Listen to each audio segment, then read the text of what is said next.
Okay, guys, let's get going. Good morning and welcome along to today's Tide Masterclass, Creating an Identity for Your New Business. This is our 29th Masterclass since we had to change the way we operated. I can't believe we got to 29 already. I'm really pleased to see a good number of people watching us live. Welcome along. But if you're watching this after the live event on our YouTube channel or through our on-demand service, welcome to you too. My name is Kuhn Hawker. I'm the event manager here at Tide. And for those of you who are new to Tide, I want to give you a quick overview of our services in a minute, but just a quick tour of Zoom, just for those of you who maybe are not used to using it. We are running a Q&A session at the end today, so get your questions into the Q&A box. We also have the chat room open as well, so any general comments you'd like to make, please do put them in there. And we'll also be putting the links to all the resources and stuff into the chat room as we go along too. So just a bit of an overview of Tide and what we do. We are the fastest growing online business current account provider in the UK. We currently have over 200,000 members, and our aim is to provide our members with a service that saves them both time and money when it comes to their business banking.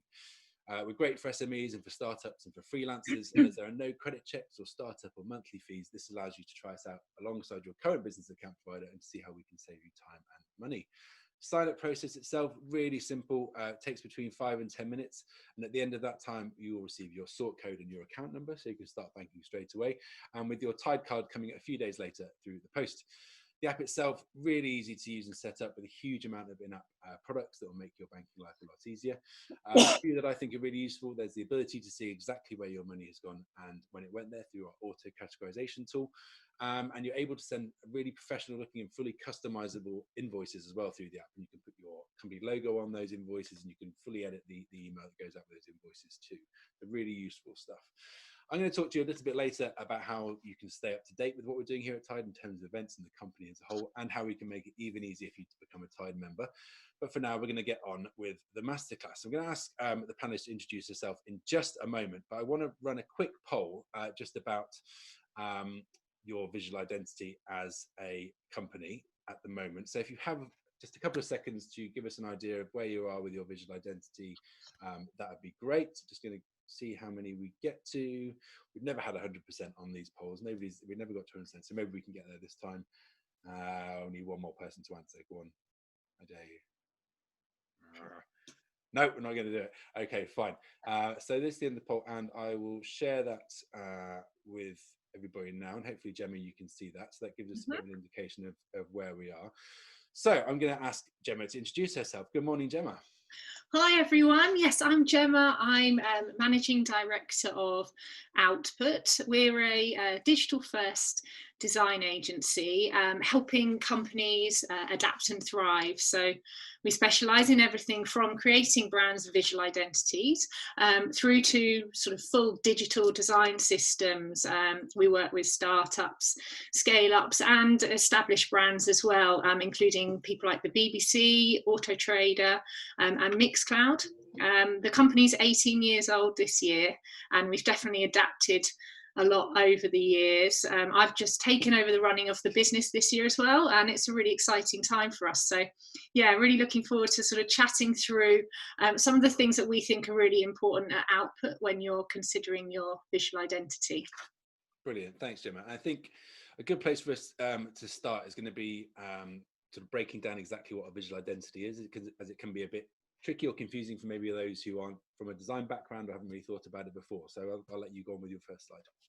Yeah, and I think this is relevant whether you have got, you know, some of you have got a brand already, and some of you haven't. So I think going through this will be relevant whatever stage you're at. So visual identity is all the things that people see when they're experiencing your brand. So everything from your logo, the colours you've chosen for the brand, any illustrations or photography, how the brand moves, and then how it's sort of applied to the main touch points. So whether that's your website, your social presence, but it also might be the physical things as well, like signage or menus, you know, if you've got a cafe or a physical space, or it might be the marketing materials that you create to promote yourself. So I will, I'll give you some background, but I'll also go through each of these in detail, as I think it's worth sort of discussing and giving you an idea of the sort of scale that you can go to when you're looking at all of these different elements. Great. Cool. So yeah, first off, I think before you can even really think about, you know, how you want your identity to look, you really need to understand, you know, who you are, what you stand for, who you're for.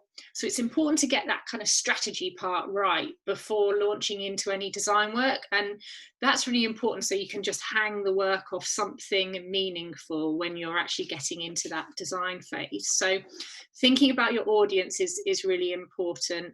You know, who is your customer? And there are lots of different ways of breaking this down, but it's important to think about your audience's needs. So some people create personas or these pen portraits of their ideal customer. They stick them on the wall and they come back to them when they're making any decisions about, you know, things that they're doing within their business. Is it right for the customer that we're trying to target? So depending on what sort of business you have, this could be anything from, you know, people in East London who like cakes for a bakery to 18 to 30-year-olds with disposable income who are looking for a different type of savings account or something like that. So the key here is to try and be quite specific, rather than, oh, our brand is for everyone, because the more specific you can be, this will really help you to have a point of difference against your competitors. I guess this is something you think about doing your market research as well. So once the market research you do leads into the design that you have for your brand or your business afterwards, right? Definitely, yeah.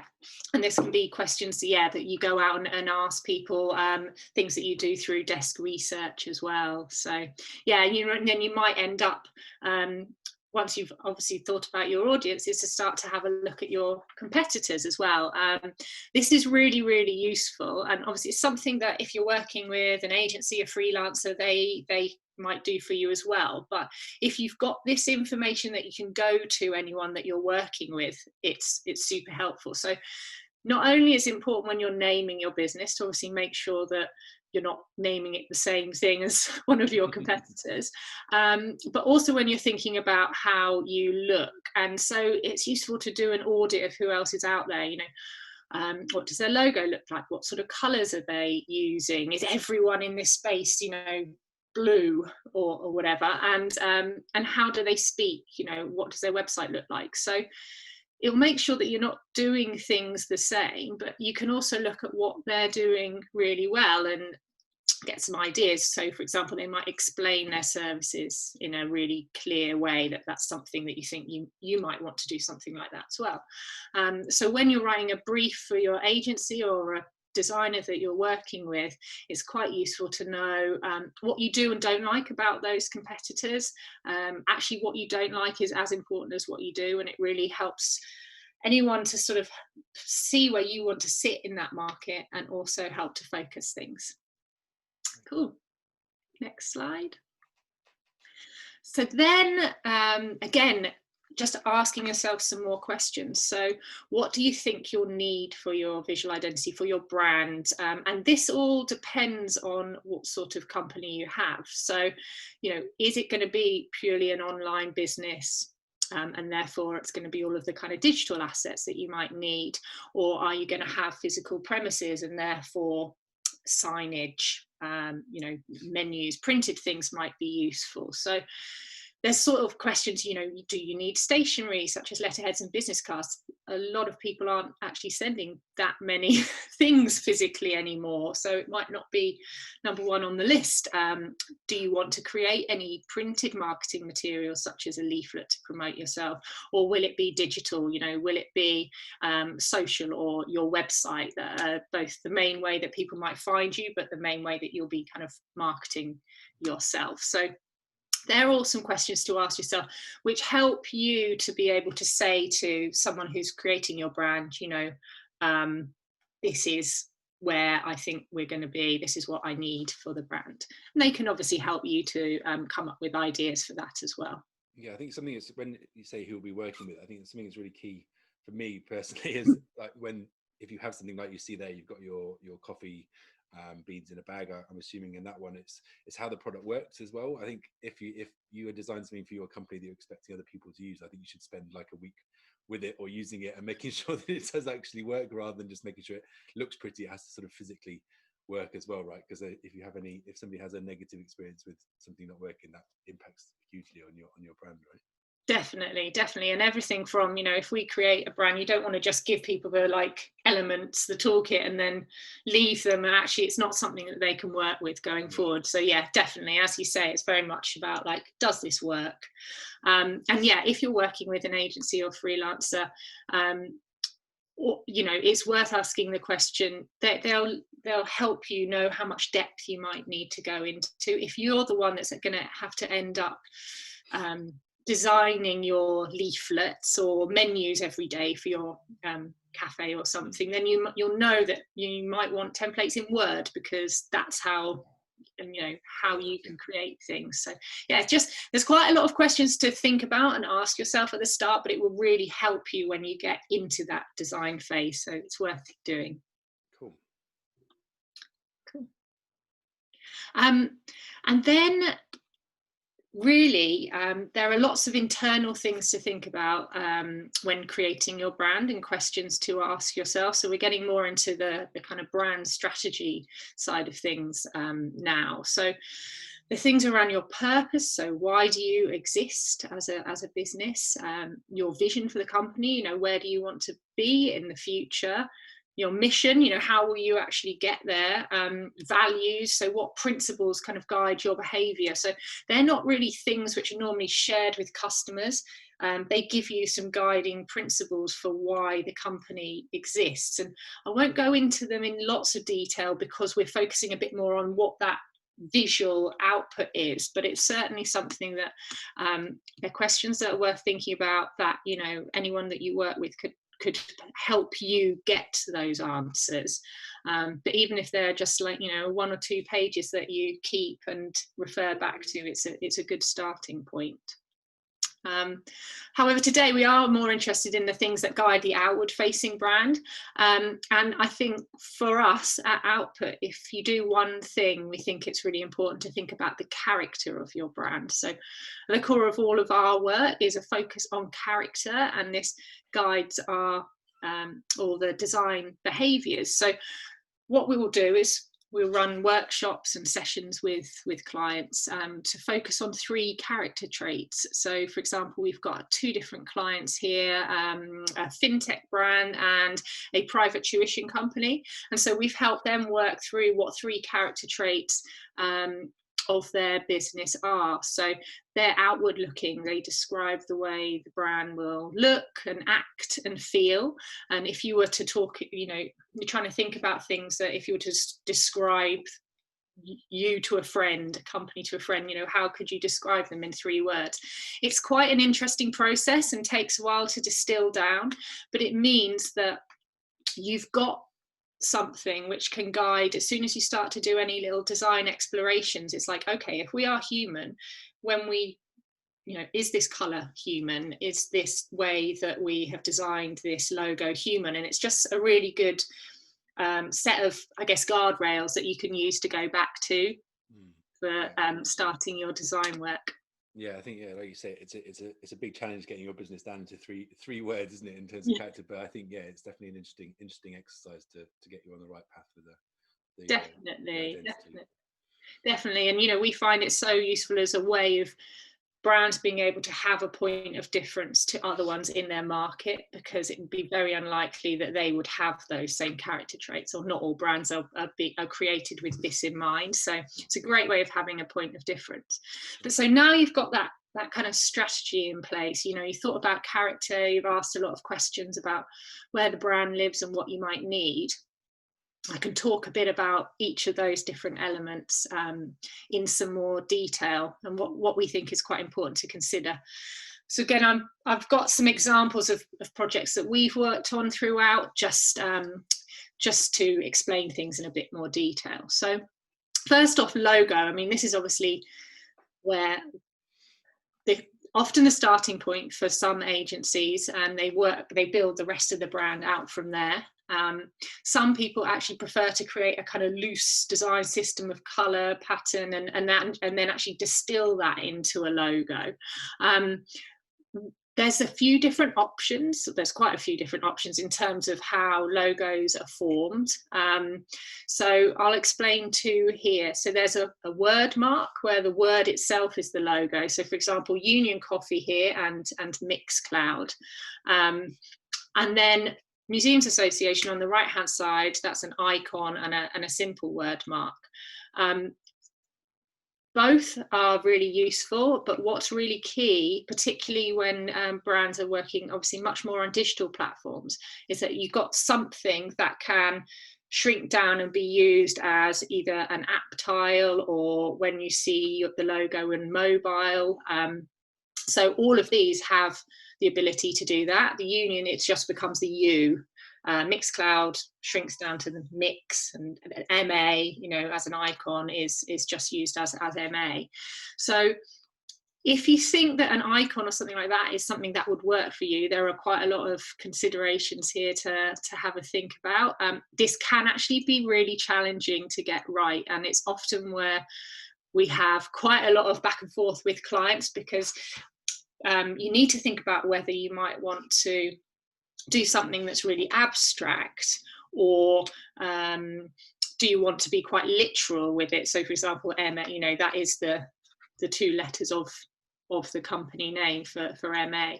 I think here it's worth thinking about what sort of image you want to get across, obviously, as it is with all parts of visual identity. But you know, different shapes can sum up different things. If it's more circular or organic, it could be fun. If it's geometric, it might be more around, you know, durability or something like that. So yeah, think about your character, think about what type of emotions you want to get across, and that can be a good starting point.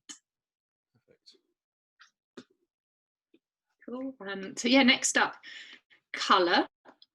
I mean, I think it's great when a brand can be recognized for a core color. So for example, like EasyJet's orange, but most identities will have a primary, a secondary palette, and then like a blend of other tones that might be darker and lighter that can add a bit of pop. And you know, we believe that color should really have meaning as well. So it's not just, you know, we've just decided these because they're nice, but have some meaning behind it. And, you know, it should really be reinforcing your brand. You'll often need these supporting colours when you are creating additional assets. So yes, you might have, say, the red logo that's used across most things, but you wouldn't then just want red to be the only colour that you saw across the rest of the website. That's where, you know, a wider suite of colours is needed. Again, it's really worth looking at your competitors here, because you can really influence how people feel about the brand through colour. You know, if you look at your competitors, they might all be in like using blue because they want to be seen as trusted, and you know that's something you really want to get across. Then it's making that decision of whether you want to actually fit in or stand out. And there are actually a lot less rules now around brands. You know, some people in use quite unexpected colours that you wouldn't expect for that type of company. And so this is a question to really ask yourself, or that, you know, your partner that you're working with should be asking you. Do you want to feel like you're very much just within that sector, or do you want to do something a bit different? So yeah, you know, what sector are you in? What's right for you? Could it be something quite fresh if you're a food retailer, or as I said, maybe more blues or things like that if you're trying to get across a really kind of trusted company. There's also something to think about, which is around accessibility and whether people will actually be able to read the colour. So for example, yellow's really lovely, bright and optimistic, but if you put yellow onto white, you can't actually read it very well. So that's something to really consider as well, and that your agency or designers will be making sure that any colour choices that are made will actually work for you. Yeah, essentially, is there's sort of psychology around colour as well? Because I remember working maybe a few years ago for a company, and they purely picked the colour of their logos around sort of psychology of people's perceptions of color, and it was a purple, and I didn't think it suited the brand at all, but whenever the first time I saw that purple, then I saw that purple everywhere on so many logos. Yeah. A lot of other people have gone, oh, I've done some research, and people have psychologists said that purple was really welcoming color, and people will look at it and read it. But I think you have to have that mix of that and, like you say, something that represents your brand. If it's, if you're a baker, having the sort of earthy tones, or wheat tones, those kind of stuff as well. You have to get a sort of nice mix, right? Definitely, yeah. There's that mix of psychology of, like, this is going to make you feel that way, but also so many trends that come in that you see, oh yeah, like you say, everyone's using purple now, or everyone's using teal and something else, and yeah, it's ever evolving. Yeah. For sure. And then typography. Now again, this is another really great tool for creating standout, and really worth considering how this will reflect the character of your brand. Type should be really like linked to your logo. And you will, like with colour where you've got primary, secondary palettes, you'll more than likely want a primary and secondary typeface, something you might use for headlines, something you might use for body copy on your website or any printed materials. Again, like with the logo, you'll want to consider size. So for example, creating a very intricate logo that doesn't work on small scales is not going to work. Same with the type of font. If it's too fine, you might not be able to see it. Here, as with quite a few other things that I'll talk about, there's a few different routes you can go down, budget dependent. So there's a lot of free fonts out there that you can use that are perfectly fine. If you want to get real standout, there are much more expensive fonts, or you could, at the furthest end of the scale, actually get something designed bespoke for you. So on this example on the right, this was a project Mixcloud. We actually got the typeface created sort of bespoke for this. I wouldn't say for startups that's necessarily like the best use of budget, and there are lots of great sort of free or cheaper fonts out there that you can use. Great. Graphic devices. So this is a really good way of kind of developing the brand, having ownership over your look and feel in quite a simple way. So they can build up much more brand recognition without having to put the logo on everything all the time. So this is a project for Vodafone, Shine a Light campaign. So they wanted a graphic device, or we suggested they have a graphic device, which is this light beam, and that can be used across photography. That could be used as a pattern. It helps to build up the brand and give them a wider set of assets that could be used on things from posters to elements of the website, and it means that you start to get some sort of cut through when you're rolling out the brand. It can be a holding device for different imagery or text or things like that. So when we've almost got the different elements of the visual identity we're creating here, even if you were going to only do a few things, thinking about some really nice graphic devices that can work with your brand are definitely an important part of it. Is there any kind of rules to graphic devices, Gemma, that like make them work? Or to be honest, I'd say with a lot of this thing, it's all about keeping it simple. You maybe don't want to have too many different things that just, when you start to build the brand up, it becomes a bit of a mess. So for example, this is just quite simple, but you can see it, that it can have flat color in it. It can be a texture. The type is written in that same sort of way, in the far right. So I'd say, yeah, don't create too many of them. Okay. Have one device and use it in different ways. Nice. Okay, that makes sense. Cool. Photography. Yeah, photography. So, photography can be really expensive. So it's the first thing to think about is how you might source any imagery, whether that is organizing a photo shoot because you want something really specific, or thinking about whether you could use stock photography. Stock is a good option to start with, but you want to try and make it distinctive and ownable for your brand. Try and avoid it looking too much like stock. Like we've all seen those really kind of cheesy, like business type images or that are used on websites.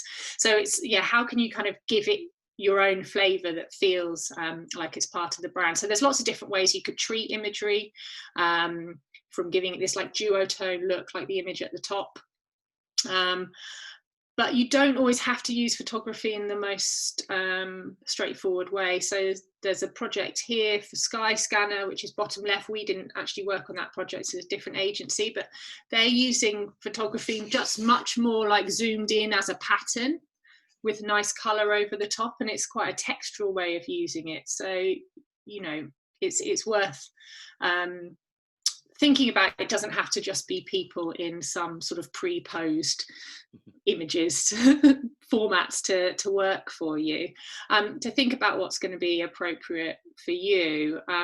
Costs can vary wildly, as I said. If you were going to use stock as well, there's you know, there's resources where you could, your agency or whoever might be paying a subscription so they can access a certain number of images per month. If there was something you really liked and you had to use one of the large image sourcing places, there could be some high costs associated with that. So yeah, there's certainly, again, kind of low, medium, high price point options to consider. Cool.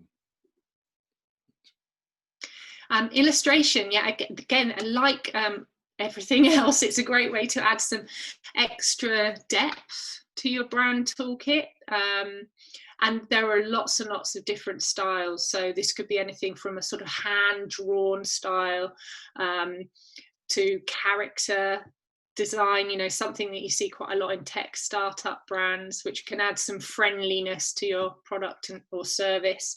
Some of these styles have been a little bit overdone, a bit like you say, certain colors are used on things. You see a lot of similar sort of illustration within brands because that's just the trend at the moment. But it can really add something when you start to add some motion to it as well, where you might be animating illustrations for a product film or an explainer video. I think the tip here is just to keep it quite simple again.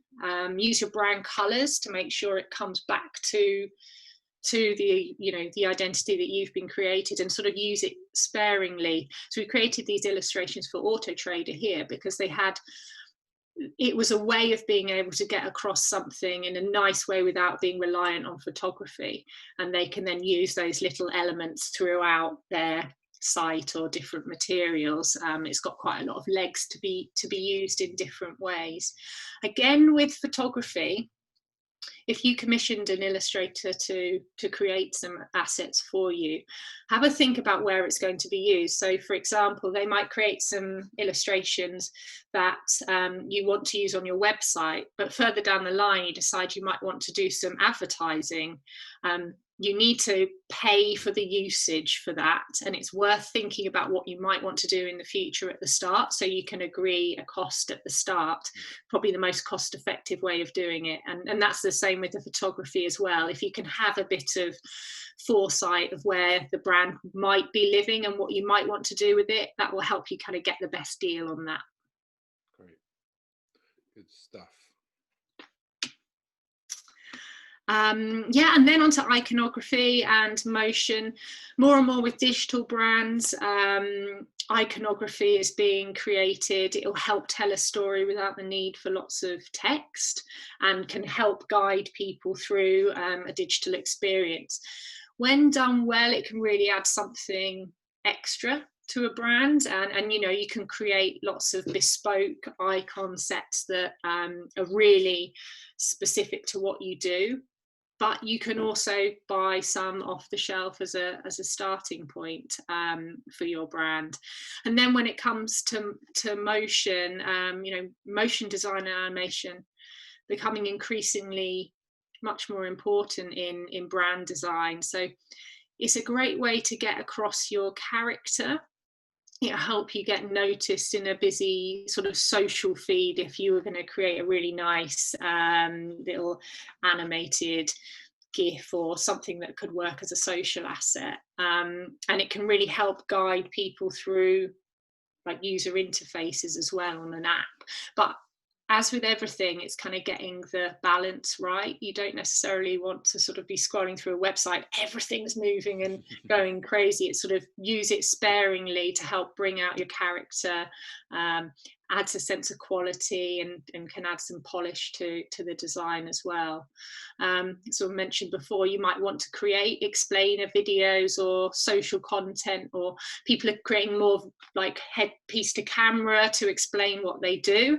And so you will want to create some rules around that. So for example, a thing's always sort of shot in a certain way or animated in a certain way, and then that becomes ownable by you and your brand.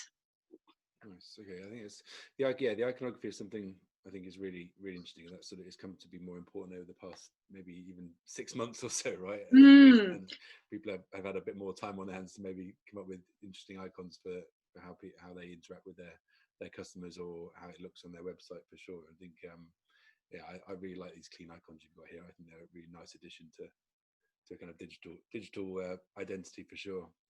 Definitely. Yeah, web design. Yeah, web design. So, this is really, for a lot of people, it's going to be the main touch point for many of you that have a brand. So it's almost like the culmination of lots of those different brand elements that I've talked through today. It's really important, I think, when you're actually creating identity, from our point of view, to be thinking digital first. That means that you're not just creating a logo, the color, everything in isolation. They're being created with digital in mind, and it means they'll have the flexibility to work in different ways. And yeah, that's just something that we think is very important to consider. So you're not sort of just creating an offline brand and then maybe sometimes struggling to make it work on your website.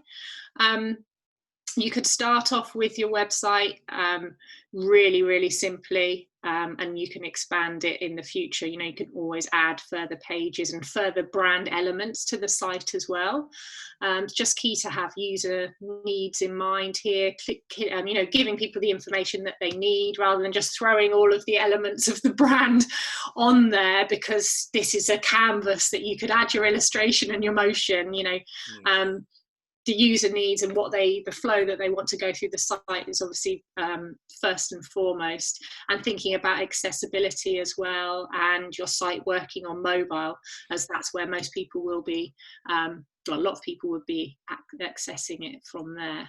Yeah, I think you also, especially in the past few months, where people have moved on to buying online, who haven't necessarily had a lot of digital experience before, like the old generation have had to sort of become more used to buying stuff using the internet. And I think having that in your mind as well, so making sure that their journey is simplified as much as possible, or they're told exactly what they need to do at each stage, and it's repeated, and so there's minimal mistakes and people don't get frustrated, is important about the design as well.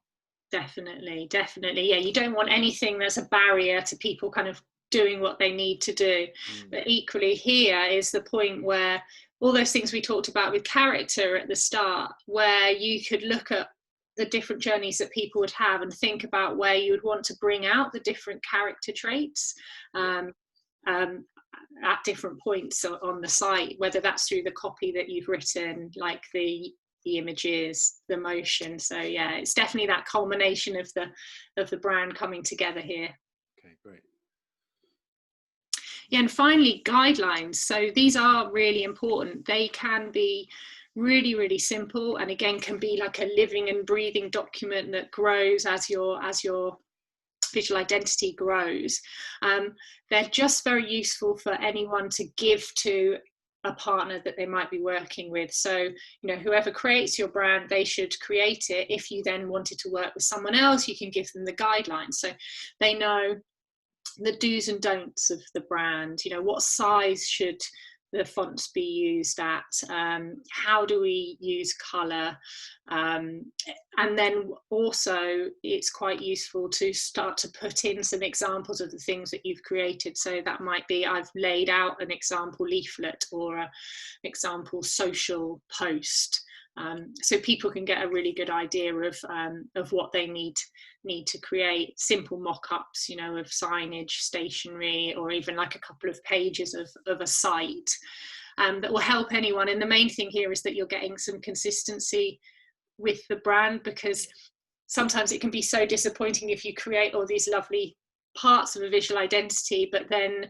when it's used by someone else, they're not necessarily doing it in the way that you'd hoped. So this is where guidelines really are useful. And as I said, they can be simple and then just sort of grow over time. Nice. And is there, I guess there are different levels of guidelines depending on what you want to get out of them, but are there specific rules which you can find somewhere, or is it just working with your initial designer or your thoughts and figuring out what your guidelines need to be and then building on those as you grow?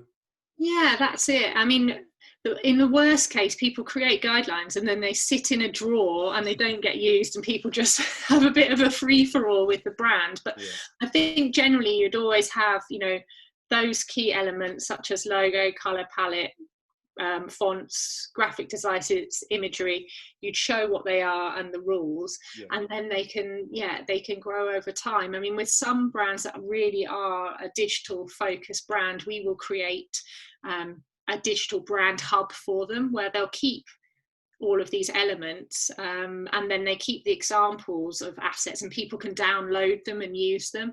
That's relevant, for larger organizations where they might want to see the brand moving, so you might have examples of animation and things like that in there too. But so it's almost part inspiration and part rules. And that's what good guidelines should be, really. They're the rules around use, but they're also inspiring for people that want to create something with the brand. Okay, perfect. Really nice.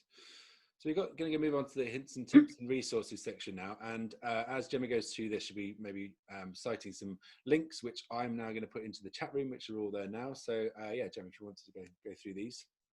Yeah, just finally, really, it's just important to really understand your market.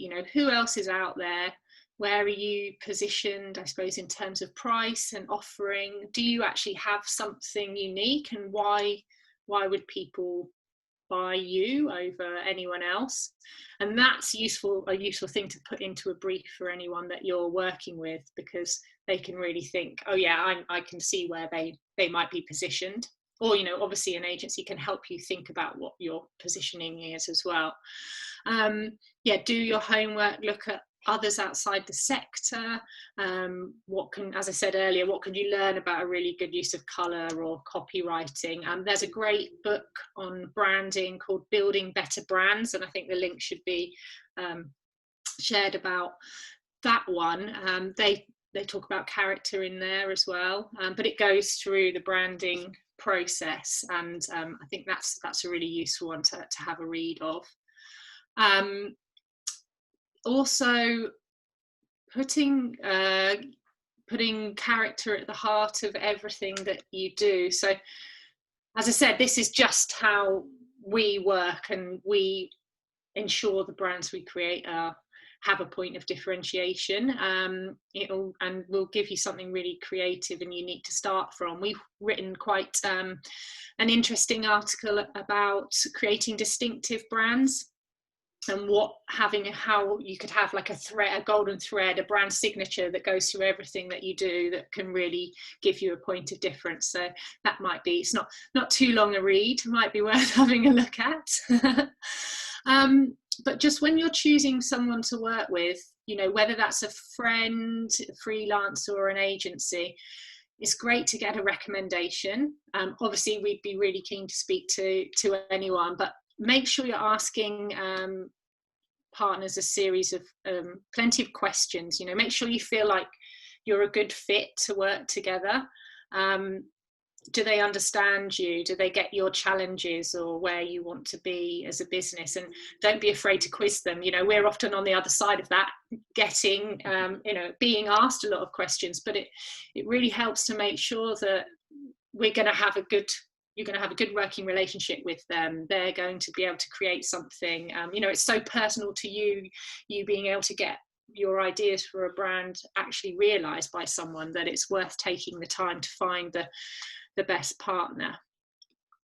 Yeah, and think about consistency with your brand. So, but also flexibility. So it's not just about creating something for now, but where might you want to be in a few years' time? You know, you might not need some piece of collateral now, but you know, you probably will, you might do further down the line, or you might want to have 2 businesses by then, or have an offshoot of the business. So it's great to have a brand that's quite flexible to grow, if you were to either offer new services or something like that.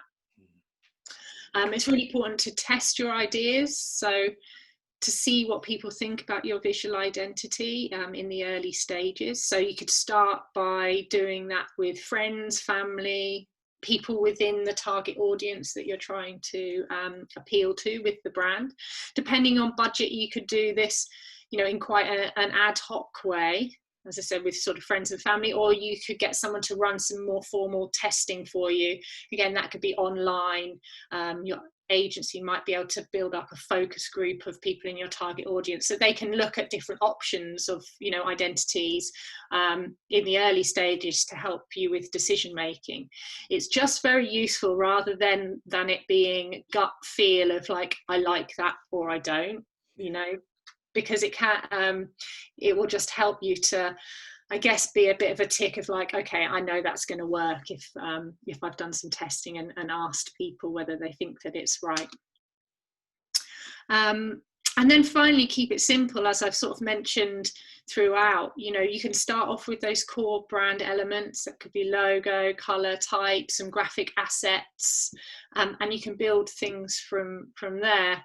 And hopefully you can see that there are a lot of different scales that you could go to throughout. So depending on your budget, you know, you could choose from the stock imagery to doing a big shoot. You could choose the free fronts or spending quite a lot of money. There's lots of scales, and hopefully anyone that you would work with, if you work out, you know, your budget together, they'll be able to work out what the best solution will be and where is the best use of, you know, spending the time and the budget to get the best result. Fantastic, Gemma. Thank you so much. That was all really insightful. And Gemma's going to stick around for a Q&A session in a moment. So do please remember to get those questions in. But just before we get there, I just wanted to give you a bit more information about Tide and what we're doing. If you want some more information, do head over to our website, of course. But if that's a little bit too much effort for you, we can help. In the next couple of days, you will all receive an email from us with a link to rewatch this masterclass, so you can share that with your friends and family if you so desire. But if you're not one of our 200,000 members, there'll also be a link in that email allowing you to sign up and start saving yourself time and money. All you'll need to do is click on that link, download the Tide app, follow the very simple, easy instructions, and you'll be able to start using Tide for all your business banking needs. And for all of the links to our previous masterclasses, all of the 28 that have come before this one, or information about upcoming events, please visit our blog site or events page. Links to those are in the chat room now. We also, of course, have a fantastic YouTube channel.